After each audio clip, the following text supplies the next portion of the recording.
down, down, down, down, down, down, down.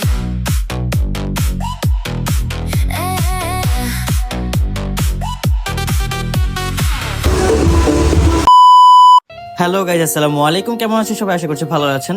Last ব্লগে আপনারা অনেক বেশি সাপোর্ট করেছেন, এর জন্য আমি পার্ট 2 নিয়ে চলে এসেছি। তো আমরা ছিলাম হচ্ছে সাইমন হেরিটেজ হোটেলে। তো আজকে আমি হচ্ছে আমার এই হোটেলের সাথে কি কি ইনক্লুড ছিল সবকিছু আপনাদের কাছে শেয়ার করব। ফার্স্টে আমার রুম সম্পর্কে বলে দিই, এটা হচ্ছে ছিল জুনিয়র সুট রুম। রুমের ইন্টারফেসটা ছিল এরকম, এবং রুমটার ঢোকার সাথে সাথে ছিল একটা বড় লিভিং স্পেসটা খুবই বড় ছিল, আর লিভিং রুমটা ছিল খুবই ডেকোরেটেড। এখানে একটা টেবিল, একটা হচ্ছে সোফা, টেলিফোন এবং হচ্ছে ল্যাম্প, আর্ম চেয়ার সবই ছিল। ছিল হচ্ছে টেলিভিশন, আবার হচ্ছে স্ন্যাক্স ছিল। কিছু স্ন্যাক্স গুলো ইনক্লুড ছিল না, এগুলো শুধু আলাদা পে করতে হতো। তারপর হচ্ছে এই জানালা থেকে হোটেলের ফুল ভিউ দেখা যাচ্ছিল। ভিউটা দেখতে খুবই জোস লাগতেছিল, আমার কাছে খুব ভালো লাগতেছিল। তারপর ছিল একটা সিঙ্কের সাথে ছিল হচ্ছে কফি মেকার। এখানে কফি, টি সবকিছুই অ্যাভেলেবেল ছিল, এগুলো সব ইনক্লুড ছিল। সাথে ছিল একটা ফ্রিজে কিছু ড্রিঙ্কস ছিল, এগুলো আবার ইনক্লুড ছিল না, এগুলোর জন্য আলাদা পে করতে হতো। শু র্যাক থেকে শুরু করে সবকিছুই ছিল। সাথে ছিল হচ্ছে ওয়াশরুম, এটা তো ম্যান্ডেটরি। ওয়াশরুমে সব অ্যাক্সেসরিজ ছিল, যেমন হেয়ার ড্রায়ার বলেন, শ্যাম্পু, বডি শাওয়ার সবকিছুই অ্যাভেলেবেল ছিল।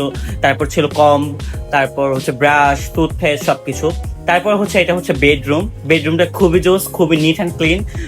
বেডরুম সম্পর্কে তো আর বেশি কিছু বলার নেই। বেডরুমে একটা টিভি ছিল, মিরর ছিল, এবং আর কি থাকবে, আর যা যা যা আগে বেডরুমে ছিল, ল্যাম্প, পরে হচ্ছে বেডের সাথে যে হচ্ছে ওয়ার্ড্রোব থাকে, ওই ওয়ার্ড্রোবে আবার অনেক কিছু তারা দিয়ে দিয়েছিল। এটা আমি অন্য কোনো হোটেলে পাই নাই, যেহেতু এটা 5 স্টার হোটেল, তাই অনেক কিছু এক্সট্রা ছিল, যেগুলো আমার কাছে খুব ভালো লাগছে। আবার বেডরুমের সাথেও ছিল হচ্ছে একটা ওই উইন্ডোর সাথে হচ্ছে আবার পুরো হোটেলের ভিউটা দেখতে পারবেন আপনারা। এখান থেকে ফুল হোটেল এবং হচ্ছে সুইমিং পুলের ভিউ দেখা যাচ্ছিল। আমি রাত্রে এখান থেকে ভিউটা দেখেছি, রাত্রে খুব ভালো লাগতেছিল ভিউগুলো।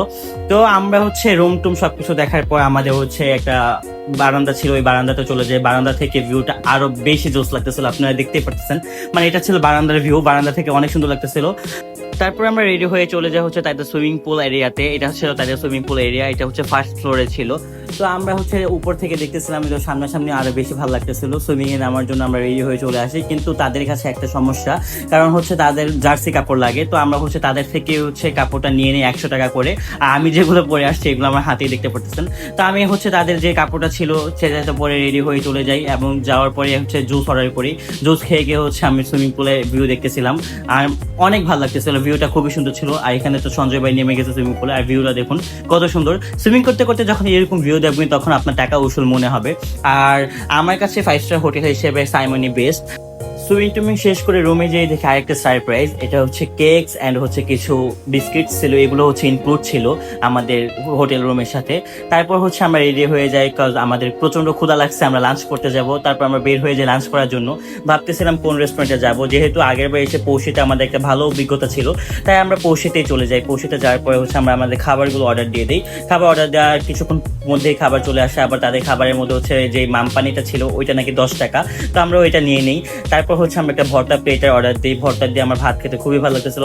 ভর্তার পরে হচ্ছে আমরা চিকেন, তারপর হচ্ছে মাটন, রূপচাঁদা মাছ, এগুলো অর্ডার দিয়ে দিই। আর তাদের আচারটা তো খুবই ভালো, আর ডালটাও আমার কাছে খুব ভালো লাগছে। আর আমার আচারটা দিয়ে হচ্ছে ভাতগুলো খেতে আমার ভালো লাগতেছিল। তাদের ভাতগুলো খাওয়াতে খুবই ঝরঝরা, আর গরম গরম খাওয়ার পরে খুবই ভালো লাগে। আর রূপচাঁদা ফ্রাইটা ছিল খুবই জোস, আমার কাছে রূপচাঁদা ফ্রাইটা ভালো লাগে। আমি এর আগের বারও খেয়েছিলাম, এবারও যে রূপচাঁদা ফ্রাই দিয়ে খেয়েছি।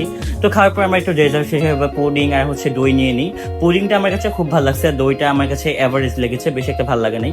পুডিংটা আমার কাছে সত্যি খুব ভালো লাগছে, এই জন্য আমি পুডিংয়ের ভিডিও করতেছিলাম। তারপর অনেকক্ষণ সময় হয়ে গেছে, আমরা সমুদ্রের কাছে যাই নাই, তাই আমি তাড়াতাড়ি করে সমুদ্রের কাছে চলে যাই। আমি আমার পা ভিজিয়ে ফেলি, মানে সমুদ্রের পানিটা পায়ে লাগার সাথে সাথে এত ভালো লাগতেছিল যে বলার বাইরে। যেহেতু আমরা স্কুটি নিয়েছিলাম সারাদিনের জন্য, তাই স্কুটি দিয়ে ভাবলাম একটু মেরিন ড্রাইভের রাস্তায় যাই, যে দেখি যে কেমন লাগে। আর এত বাতাসে ভাই পুরো অনেক ভালো লাগতেছিল, আর আকাশে চাঁদের সাথে সাথে আমার হাঁটতে খুব ভালো লাগতেছিল।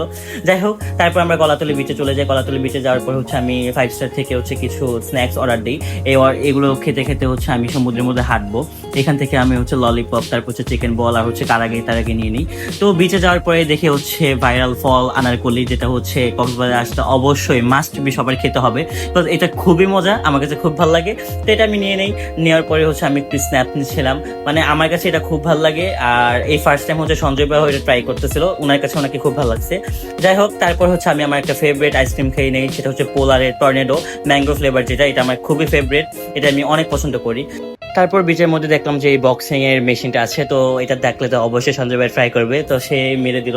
তো আমরা হচ্ছে ওয়েট করতেছিলাম যে তার কত পয়েন্ট আসে। এখানে হচ্ছে লোকাল যে মানুষগুলো ছিল তারাও দেখতেছিল যে কত আসে।